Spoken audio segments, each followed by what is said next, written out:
Here at the Canadian Club, we have always been a forum for public figures, thought leaders, and decision makers to share their ideas and inform the most relevant and compelling conversations of our time. We are dedicated to encouraging debate on the issues that matter to this city, this province, and this country. The Canadian Club is one of the most important podiums anywhere in the world that a Canadian can speak to, tell Canadians what it is that they think, develop those thoughts.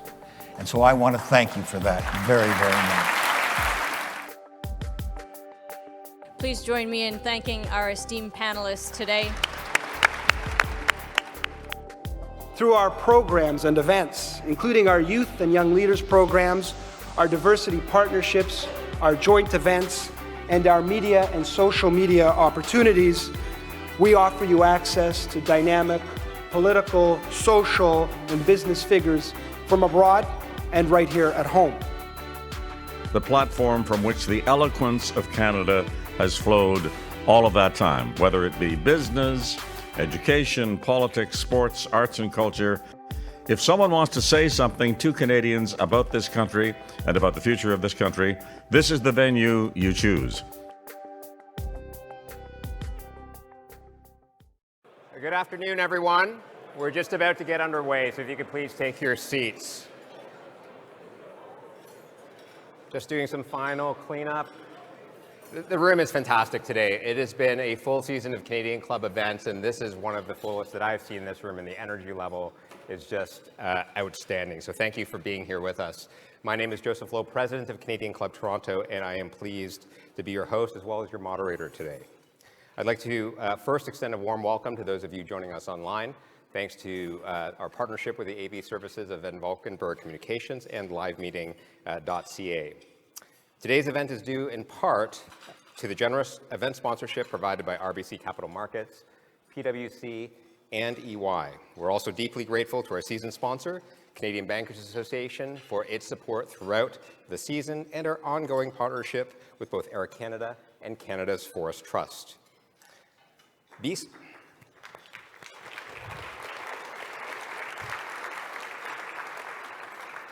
BCE and Bell Canada's leadership role in our economy is truly undisputed. Its president and CEO has been vocal that bold investments in small and rural communities will help fuel our economic prosperity as well as our competitiveness as a country. Now, what would you like to know about Bell's strategy, its purpose, and its investment plans for the future for a bolder and more competitive future? I invite you to use the Q&A cards that you'll find at your tables. We will come around, collect them, and get them to me at the front. And if you are joining us online, hit the Submit a Question button, as always, on the right-hand side of your screen, and we'll get your questions that way as well. At this time, it's my honor to introduce to you Mr. Dave Mackay, President and CEO of RBC, to introduce our special guest of the day.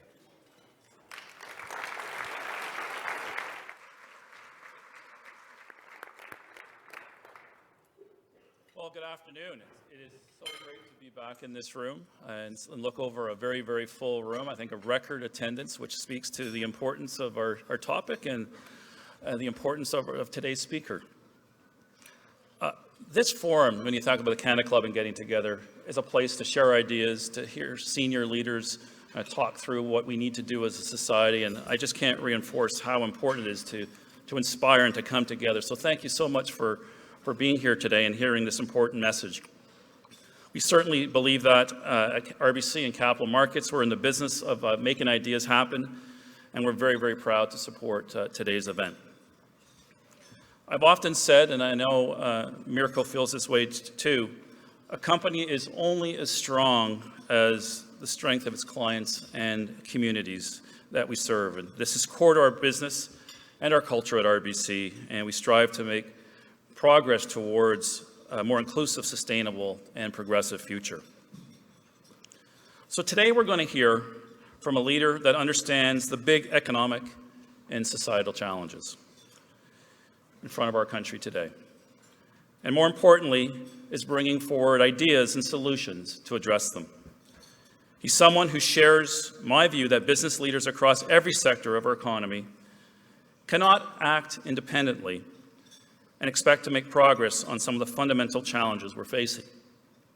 This includes building more inclusive workplaces, tackling our mental health crisis and growing mental health crisis post-pandemic, and helping make the critical transition to a low-carbon economy. At a time when disparity and divisions in our society are deepening, our keynote speaker believes that we need to bring together businesses, governments, and individuals across not only geographies, but multiple generations. And this is exactly what Mirko Bibic is trying to make happen every day in our communities across the country. Mirko became President and Chief Executive Officer of BCE and Bell in January 2020, just a few short months before the pandemic disrupted our world. Can you think of a more challenging time to take over one of the toughest jobs, CEO of a very large company? And he'll speak to us today, and what he'll speak to us about is very much shaped by the impact of this global shock and the way it changed the way many live and work across our country. He'll talk to us about the huge opportunities Canada can seize if we can find ways to better connect our communities, namely the hundreds of smaller ones that have too often been unable to live up to their economic potential. Mirko believes Canada needs to think bigger and turn our great ideas into growth and innovation that can scale beyond our borders. Business leaders, entrepreneurs, and next-generation innovators across this great country should have the ambition to be the best in the world at what they do, and they shouldn't have to be based in a major city center to pursue those aspirations. I believe inclusive economic opportunity is achievable, even in a country of our size. But as Mirko says, we'll need private and public sectors working together to build those digital bridges and connection and opportunity for all Canadians. And as he so accurately puts it, your postal code should not determine your future. So before we invite him to take the stage, I do want to acknowledge that I've had the great privilege to work with Mirko over the past year on the RBC board. And our time together on the board and getting to know him as a leader within our business community, I can say he thinks long-term. He is incredibly dedicated to his team. And his approach to leadership is rooted in such a strong sense of purpose. I can tell you at the board, he asks the tough questions, and he gets right to the root of issues very, very quickly. But he does so in a way that acknowledges the challenges that we face in leading in a very complex world. And I think it's never been harder to lead at the government level, the community level, and the business level when we face so many technology challenges, so many geopolitical, ideological challenges. And Mirko handles those all so very, very well. In addition to his work at Bell and RBC, Mirko also serves on the boards of Maple Leaf Sports and Entertainment and the Business Council of Canada. He's a relentless advocate for youth mental health and wellness, and he's co-chair of the Kids Help Phone Campaign, which is saving and changing the lives of young people in every corner of our country. It's a real honor to be able to introduce him to the stage, which I know will be insightful, impactful conversation. So without further ado, please welcome Mirko Bibic.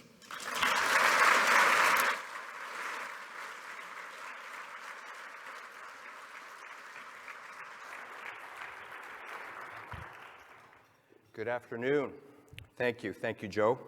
Thank you, Dave, for those warm words and the warm welcome. And I echo Dave's comments on the Canadian Club and the importance of what it does to provide a forum like this so we can all get together and talk about critical issues that affect Canada's success today and in the future. So Dave mentioned that I became CEO of BC and Bell Canada in January 2020. It's actually my first business speech of this nature in the city of Toronto. So 3.5 years later, a few things got in the way. I would have wanted to do this earlier, but I think it's long overdue. Hopefully in about 15 minutes you'll agree with me. Time goes by. So Bell Canada, it's a 143-year-old company this year, and we've always delivered for Canadians, but today's different. It really is. Today we operate in a faster-paced industry that provides the latest technologies to consumers and businesses on an unprecedented scale. Today, we've always been drivers of communications, we're drivers of information, we're drivers of entertainment, and we're enablers of innovation as we've never been before. So again, back to the concept of time. In the past 6 weeks, just the past 6 weeks alone, Bell joined forces with Air Canada to help Canadians stay connected on the ground and up in the skies.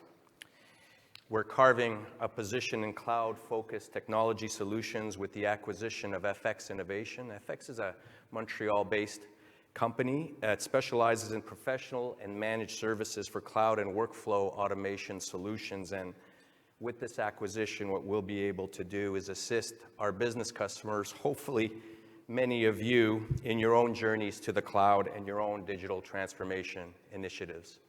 And in the past 6 weeks, on the Bell Media side, we reached a new agreement with Warner Brothers Discovery to ensure that the only made-in-Canada streaming service, Crave, continues to deliver the premium HBO and international content that our audiences love. So that's just the past 6 weeks. And meanwhile, as time goes by, each and every day, we continue to deploy pure fiber internet across the GTA and in smaller centers, including Essex Centre, Harrow, Leamington, and Lincoln right here in Southern Ontario. And it's this last point that's particularly important. It's at the crux of what I want to share with you today. And the question's this, and then Dave teed it up. How best can we ensure consumers and businesses in smaller communities benefit from the opportunities provided by broadband networks that are world-class, frankly, best in the world? And when I say that, I'm really not exaggerating. Because at Bell, building the best networks, driving innovation, and delivering the most compelling content all align with our fundamental corporate purpose, which is advancing how Canadians connect with each other and the world. And there are two fundamental principles at the heart of how we operate today. And Dave, you also teed this up. First, the interests of customers and communities are central to everything we do. And second, while of course it's always important when you're running a business to focus on today and to drive immediate needs, we're also focused on ensuring the long-term sustainable growth, whether for your business or organization, for our business, or for the communities we all serve together. And these principles are inextricably linked, right?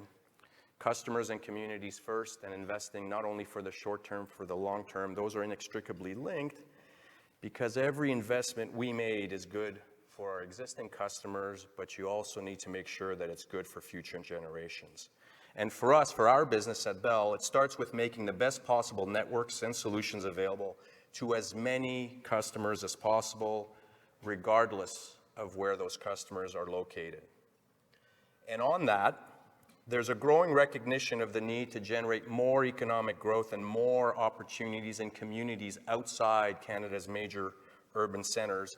And I want to add my voice and Bell's voice to this important conversation. In recent years, acknowledgement of place-based disparities has led to the creation of federal and provincial broadband funding programs. Now, the provincial programs, I'd say particularly right here in Ontario, are leveraging private sector investment really well and combining that with public funding to reach underserved regions fast and efficiently. However, according to a report from the Auditor General of Canada, which was released this past March, federal programs really aren't operating as efficiently as we would hope, and frankly, not as efficiently as they should be. And that means that pace, not just place, becomes an issue. And I'm concerned with the shift underway towards more micromanagement of Canada's telecom industry by government and regulators. And this includes suggestions that state-of-the-art networks built with billions in private investment should be available for third-party resale at heavily discounted, non-commercial, and at times even below-cost rates, which in the real world, as you all know, makes investment decisions far more difficult than they ought to be, and in some cases, frankly, just impossible to justify. Now, on the surface, I listen to my words, and on the surface, I recognize that some of this sounds like industry inside baseball, but it should be, and it frankly is important to all of us, and the reason's straightforward. because ongoing investment in communications networks is critical to our future, and we need public policies that encourage more investment, not less. And it's critical as Bell looks forward to bringing investment, jobs, and possibility to every community, large and small, urban and rural, so that we can help diminish the relevance of a community's postal code on its economic future. And we released a policy paper recently, and it points out that someone who grows up in Thunder Bay or in Owen Sound or in Brockville or in Pembroke, or pick your community, should be able to fulfill their dreams and aspirations from right there in those communities, should they choose, just like anyone can who grows up in Toronto or Montreal or Vancouver. Now, I'm going to share some basic facts that you all know already. I know you all know these, at least intuitively. 9 in 10 Canadians lives within 160 kilometers of our border with the US, and the vast majority of Canadians live and work in our largest metropolitan centers. And in Canada and around the world, we all know, more new jobs are being created in those large cities than elsewhere. And our cities, including Toronto, are focal points of commercial activity and clusters for investment, for talent, for learning, for finance, administration, creativity, innovation, and on and on. And that's good, obviously. But we shouldn't forget that across the country, we also have many smaller communities that can, and I believe will, and frankly should, contribute to a stronger future for all of us. And we have many opportunities right now to move away from place-based disparities to place-based diversity, to build more vibrant economies in those large and small and urban and rural areas, and to strengthen every community using the digital networks and tools that Bell is building. So we can move towards location-independent business and development models and diminish, again, the impact of one's postal code on professional dreams and outcomes. And there are a lot of factors that are currently at play which I think supports this shift. First, the generation of ideas versus only the production of goods from generations past is increasingly important to economic growth. There's the high cost of housing in major urban areas, which now makes living in smaller communities more attractive to many. And we've certainly been through 3.5 very difficult years where we've shown that we can adopt flexible work arrangements and technology tools and continue to stay connected and work together from a distance. So those are just 3 pretty important factors, but I think it's time to harness those factors to overcome place-based disparities. And you do that by using the broadband solutions that the communications industry, not just Bell, but the entire communications industry is making more widely available. And we can do this because we really are, as an industry, very different from what we once were. We can now help to build more sustainable local economies using state-of-the-art networks and technologies across the country, not just in our large cities. And what makes that work is fiber and 5G wireless, where we're taking data, information, and entertainment to new heights, to heights that not that long ago would have seemed pretty fantastical. So thinking about things like new advances in automation, machine learning, artificial intelligence, cloud computing, all these things that make us work better, you cannot do unless you have the most advanced broadband networks available to you. So some examples just to make it real. Imagine using virtual reality, VR, to replicate working conditions in the field, like the characteristics and features of where a job assignment is physically taking place, how the components and parts best fit together, and how to use all those tools to perform the work in a very safe manner, regardless of the environment. At Bell, we're doing exactly this today. We're training more of our fiber to the home technicians through the simulation of real-life working conditions. And imagine now, for a second, just how similar advanced applications would benefit remote learning, remote health care, and businesses in smaller communities. Or picture using general-purpose robots programmed using AI to perform repetitive tasks, to provide retailers with greater capabilities in packing, sorting, cleaning, and that sort of thing. This is also happening right now, and It's being demonstrated by Canadian innovator Sanctuary AI based in Vancouver, and they did it as part of a successful trial with Canadian Tire. And, I can give you more examples. Small wireless sensors that monitor temperature, humidity, barometric pressures within a local microclimate, or you can track tools, cargo loads, and vehicles in real time. So, these kinds of sensors help us become more efficient today, but also make us more resilient tomorrow. And again, all this is made possible by our industry's consistent and massive investments in advanced networks. So, bear with me as I now turn to Bell's investments in the last few years. So in 2020, Ken just becomes CEO and COVID hits us. But the important point is at that time, Bell did not put the brakes on investment with the onset of COVID. We actually did the exact opposite. We leaned in and we ramped up because we recognized there was a need, like all of you, to continue supporting Canadians with better broadband. So for us, it was building better broadband and higher quality wireless. So what we did is we accelerated our investments, as I said, in 2020, 2021, and 2022. Over those 3 years, we invested $14 billion in capital. And the focus was more fiber and more wireless in smaller communities across Atlantic Canada, Manitoba, Quebec, the Northern Territories, and right here in Ontario. And because of those accelerated investments over that 3-year period, we made fiber available to an additional 2.6 million homes and businesses in the areas where we operate, and we operate with wireline infrastructure from Manitoba all the way to the East Coast. So because of this investment, 2.6 million additional locations have access to fiber. Because of this investment, we've hired an average of 2,000 new technicians each of those years, so an average of 2,000 in each of those 3 years. These are the folks in the white vans with the Bell logo who install your lines and repair your lines. 40% of those people are newcomers to Canada who secure high-paying jobs. So in 2023 now, we'll build fiber to an additional 650,000 locations. And the vast majority of these deployments are funded by Bell shareholders. And what we're doing with that, when I keep talking about fiber, it's Bell Fibe Internet, and we're delivering reliable speeds multiple times faster than what our cable competitors offer. We're providing the same download and upload speeds. The speeds we offer are the fastest in North America. Again, I'm not exaggerating. Leading Wi-Fi solutions, and all of these things are important competitive differentiators for us and more reasons for all of you to use Bell if you aren't already. So that's fiber. And if we go to wireless now for a second, our 5G wireless service is available today to 85% of, will be available to 85% of Canadians at the end of the year. I'm getting 6 months ahead of myself.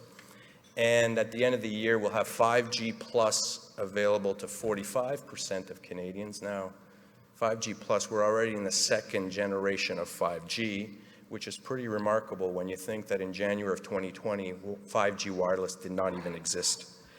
So it's pretty remarkable accomplishments in my view, particularly if you think about Canada's population density. In G7 countries, excluding Canada, the average population density is 200 people per square kilometers. In Canada, it's 4. And on top of this, based on the most recent CPI data, while inflation pushed prices for all goods and services up more than 4% overall during the past year, wireless prices went down 8% over the past 2 years and almost 25% since January of 2020. So that's a huge decline. So here we are in Canada. We've got 4 well-capitalized wireless and wireline competitors. All of us are operating on a national or near national basis. So that's more national competitors that we have in Canada, country with the lowest population density. We have more national competitors than the US, Germany, Australia, Finland, South Korea, and if I had more time, I'd give you a longer list. So look, the presence of 4 large, well-capitalized competitors and other regional competitors really is a testament to the tremendous ability of our industry to address the challenges our demographics and geography pose. And this progress goes completely against the prevailing but false narrative. The reality is we've got the most robust communications landscape than most countries.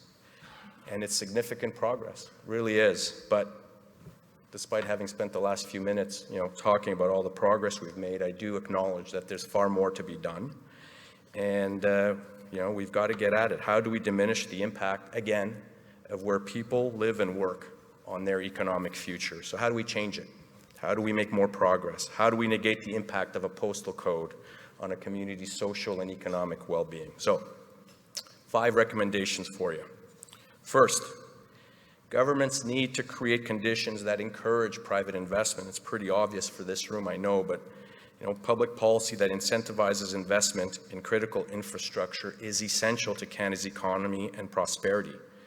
And broadband is the backbone of our nation's digital well-being. Sometimes I worry that we too often take it for granted, and we really shouldn't. So again, in the 2023 federal budget, there were signs generally that the government recognizes the importance of private sector investment to building critical infrastructure, not just telecom infrastructure, critical infrastructure, in a time frame and at a scale that secures our digital future. Yet, paradoxically, our industry is quite highly regulated, and we appear to be moving rapidly towards even more intervention. So again, I talked about this earlier, but our regulators telling us that we have to give access to the new networks that our people, our partners, and our capital are building, and they're telling us the rates we have to charge for that access, and that's not how a competitive market should be regulated. Certainly doesn't strengthen the quality or resiliency of the networks and services you all rely on, and it doesn't support better connectivity or equal opportunities for smaller communities. Actually, does the opposite. It generates market uncertainty and makes investment decisions more difficult. And, I talked about the 2.6 million additional locations earlier. Actually, where we operate, there are 12.5 million locations. So we want to connect all of these locations with fiber. Right now, we're about 7.2 million of those 12.5 locations have access to fiber. There's 4 to 5 million left. It's those 4 to 5 million that I actually really worry about. So to ensure more investment that better connects smaller communities, and many of those 4 to 5 million left are smaller communities, we have to encourage companies like ours to continue investing. And a good example of how public policy can and should encourage investment is the Accelerated Investment Incentive, which was introduced by the federal government in 2018. It's a policy that plays no favorites, doesn't select which companies will benefit, just allows anybody who invests to deduct more of their capital costs in the first year of the investment cycle. And that program played a meaningful part in accelerating our investments in smaller communities in the areas where we operate. And it's important, right, because many smaller communities are too large to benefit from government subsidy programs, but too small to justify the massive capital investments we need to make to connect them. So it's a bit of a dilemma there. So we'd urge the federal government to extend that program beyond its 2024 sunset date. So second, we recommend that targeted government subsidy programs be continued. In the broadband space, these subsidy programs, again, are critical to connecting remote areas where there's no viable business case for private sector investment alone to do the job. And as I mentioned earlier, there was that Auditor General of Canada report that identified major delays in getting funding out the door. There's $2.4 billion of federal funding available in the 2022-2023 fiscal year, yet only 40% of that money's gone out the door. So $2.4 billion would connect a lot of locations. So we need to maintain subsidy programs, but we need to figure out a way to get more efficient in deploying those funds. So recommendation number 3, collective responsibility. We have a collective responsibility to establish productive partnerships with Indigenous-led groups. And these communities face complex challenges, and those challenges are made more acute by the reality of place-based disparities. At Bell, we're adopting greater outreach and consultation because we want to strengthen our working relationship with Indigenous communities. We need to do more. We're going to do more. And one example of what we're doing is a project that's currently underway. It's with Grand Council Treaty Number 3 in northwestern Ontario. and we're partnering with them to connect about 4,000 households with fiber in over 20 Indigenous communities, and we'll have that done by 2025. Fourth recommendation, more private and public partnerships to develop technology solutions, and I'll give you an example of what we're doing. One good example is a project we have going on with Western University, and we've created an advanced 5G research center together, and we're trying to turn the campus into a living lab that will help build smarter cities and communities through 5G capabilities and Internet of Things technologies, and it's something that we should seize the opportunity to do more of this across the country, which brings us to my fifth recommendation. More immigration, particularly more immigration in our smaller communities. And there's a strategy we like very much, we point to as a model. It's the Study and Stay program in Atlantic Canada, which encourages growing numbers of international students to remain in communities across the region after they've studied in that region. So those are 5 recommendations. I mean, I don't think these steps alone will eliminate the impact of place-based disparities, but they certainly will help. And again, feeding from what you said in the intro, Dave, it's, our communities would benefit from a more holistic and consistently applied government policy framework, and that all of us, governments, businesses, and communities, must work together to address the challenges they face. So, I'm confident that Canada's business community, including most of you here today, recognize what's possible when we encourage the investments that's important in all of our communities, particularly with technology. My hope is that Canadian policymakers see the same reality and that they see the same potential as we do. Certainly extremely proud of what the Bell team's accomplishing right here in Ontario and of course across the country. We're replacing the copper wires of yesteryear with future-proof fiber. We're offering more choices and more control to customers, which makes it easier for them to do business with us and actually makes it easier for them to do business with all of you in this room as well. We're helping to make Canada's unique geography less of a factor in determining future prosperity and success. And yes, there's always more work to do, but as we advance how Canadians connect with each other in the world, I'm confident all of us here today share a similar view of the importance of seizing opportunities to grow and expand all of our businesses, our organizations, and the communities we all live and work in. And these are communities across the country, large and small. Thank you for taking the time and for your patience. Merci.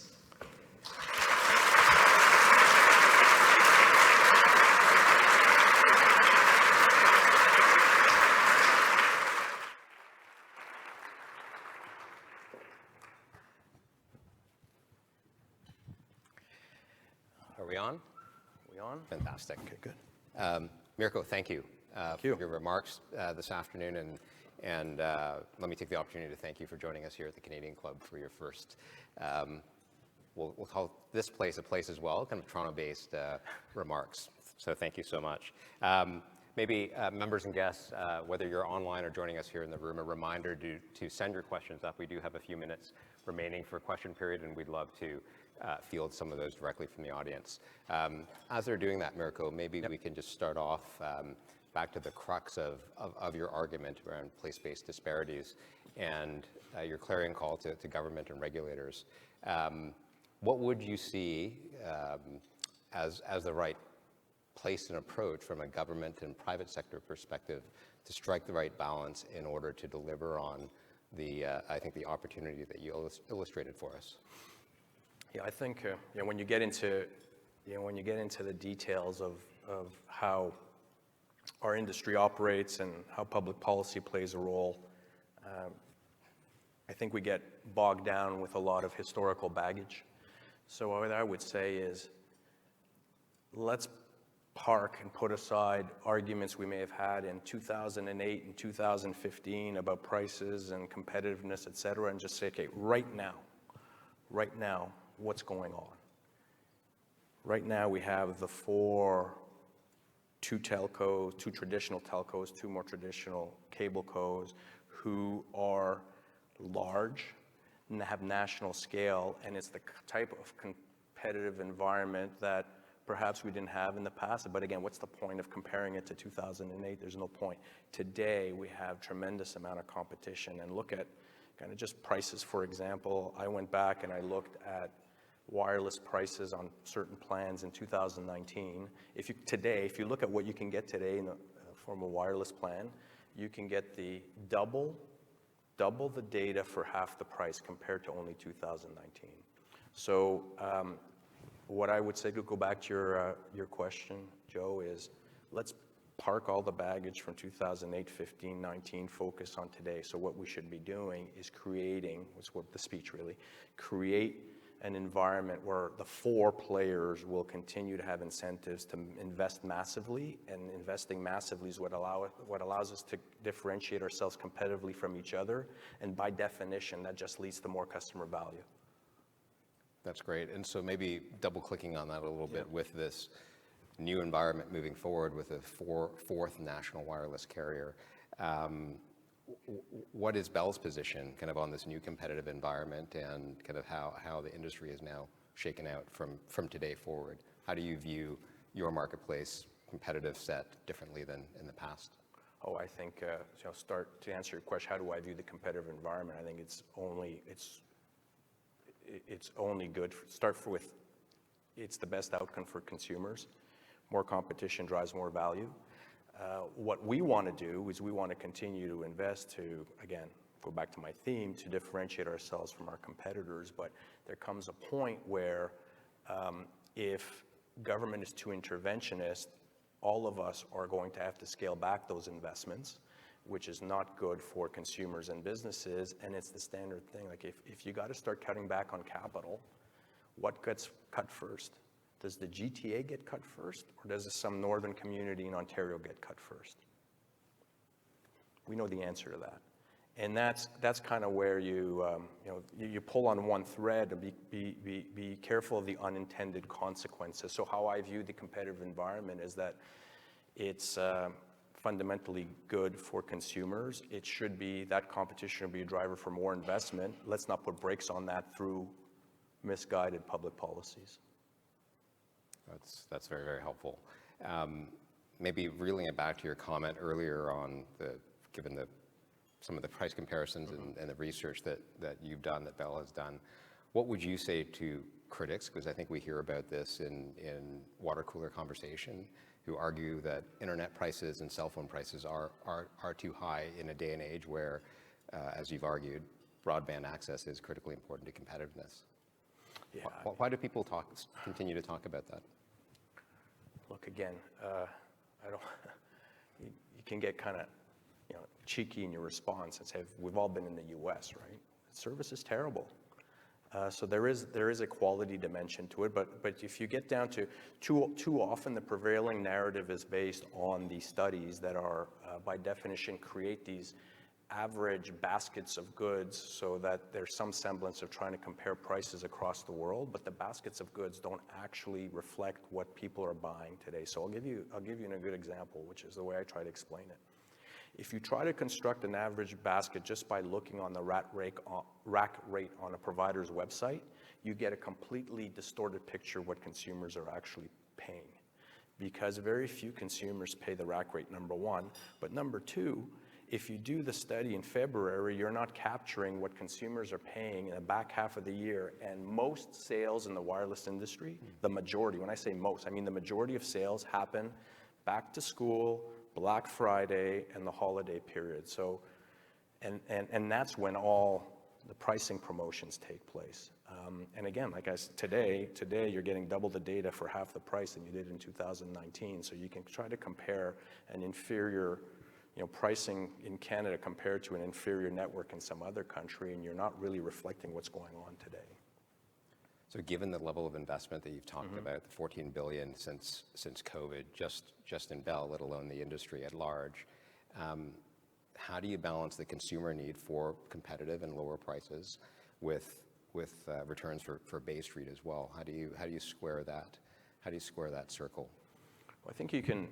I mean, it's imperative on all. Well, certainly, it's imperative on us to continue to, if we're going to keep pace with the competition, continue to deliver what consumers want. You obviously you need to adjust. So again, you invest to differentiate yourselves, but if prices keep going down, you also have to make sure that you operate the most efficient organization you possibly can. And there's a lot of things that swing in our way on kind of cost efficiency. So the more fiber we build, actually, the more cost efficient we get, because fiber's 40%, we drive 40%. Our sales and service costs are 40% less where we have fiber compared to where we don't, right? So as we build more fiber, we get more competitive, but we also get more cost efficient. So that allows you to keep bringing prices down, remain competitive while generating a return for your investors. But what you can't control for is that exogenous shock of an aggressive government intervention, which can disrupt what I just said. And then you got to make different kinds of trade-offs, like those, and not to repeat myself, but I will. Like the trade-offs are, okay, if I've got that marginal dollar of capital, where do I put it? Of course I'm going to put it in the GTA, GMA, GVA, because that's where all the population is. But that's not what I want to do. We want as an organization to connect all 12.5 million locations that I talked about in our operating territory. Thank you. Maybe let's turn our attention to one of the other important tenants and important business units in Bell's ecosystem, media. Mm-hmm. Can you discuss government's role in that industry, and how is your perspective any different? Well, depends. So the issue on the media industry is, the media industry globally is undergoing some pretty important shocks right now, right? The shift in technology has fundamentally disrupted legacy media companies, so we all have to adjust to that, including ourselves, but that's on us to do. We're now this should be a time-limited thing, but we're in the middle of an advertising recession, which just kind of compounds the issue. But back to kind of government's role, all we ask for is a level playing field, so same rules for all. So when you have global streaming giants who are in this country, and just to put it in context for you, there's about $17 billion spent in Canada each and every year on advertising. About $12 billion of that $17 billion is digital advertising, and 95% market share with Google, Facebook, and a couple of the other larger global players. They get to operate in Canada with no regulatory rules. Meanwhile, we have to operate, not just Bell, but Bell Media and other Canadian content companies have to operate under a completely different set of rules, which were built in 1993 and earlier. And so what we would ask from government is, okay, either if I want to be consistent with what I've spent 45 minutes talking about, which is less government intervention, fine, then remove the intervention on us so we can compete on a level playing field. If it's important for different public policy reasons to have a set of regulatory rules in broadcasting, that's fine too, but then impose those same rules on everyone else. That's very helpful. We had Jordan Bitto from Torstar here a couple of months ago, and he shared a similar perspective. Thank you, audience, for your questions. That's pretty much powered our discussion thus far. I have one final question for you before we close, Mirko, and I think it'll be an audience favorite.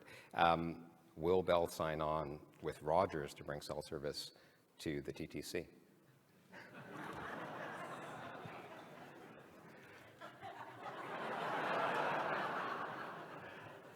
Can I answer that question with a question, maybe? The question, I appreciate the question. It's very topical. It's a sensitive issue. By the way, this is an example. Millions of riders or commuters on the TTC. That's kind of a public good. That's the kind of thing that you actually ought to focus regulatory attention on. Just like we own millions and millions of telephone poles across the country, and we're mandated to give access to those telephone poles to anybody who wants to build their own network, which kind of makes sense because you don't want 5 telephone poles in the same place all over the country. So that's a public good. I think the TTC fits that bill. So it ought to be viewed in that way. But I would rephrase the question, which is, will Bell sign on? The question is, well, why won't Rogers indicate that it will let others sign on? Will it or won't it? If so, what will be the terms? When? To the current infrastructure that's in the TTC, or to 5G when it's ultimately built? Like these are built. These are the fundamental questions that actually should be asked, and the onus ought to be on them. Now, our Minister Champagne, Innovation, Science, and Economic Development, so the federal minister, decided to weigh in on this and wrote a letter to all the CEOs saying, get your acts together, come on, and made the letter public. And nothing's happened. We've asked all these questions that I kind of blurted out of our colleagues at Rogers, and we have no response. So the minister's now kind of weighed in. He ought to finish the job and mandate access. Well, we have a fall season coming up, so we'd be glad to have both you and Tony back on stage and get to that answer. Well, Mirko, thank you so much for spending a few moments of your time with us today. It's extremely valuable, and we appreciate it enormously. At this moment in time, I would like to welcome Nicolas Marcoux, CEO and Senior Partner of PwC Canada, to offer some thanks. Well, thank you, Mirko, for sharing your valuable perspective and insights on such a critical issue for our country. Your leadership in working to reduce disparities through network technology is truly inspiring. Like Bell, at PwC Canada, we strongly believe in creating equal opportunity for all Canadians. Bridging the digital divide will ensure all Canadians prosper, and that's when we'll unlock the full potential of our country. As we reflect on the insights that you shared with us today, we're reminded that collaboration is key to achieving our common goals. By working together with businesses, government entities, and communities, we can ensure that no Canadian is left behind. So let's carry forward today's discussion and consider the role we each play in creating a more equitable and prosperous future for all. Merci beaucoup, Mirko, and I think you deserve a standing ovation before I pass it back to Joe.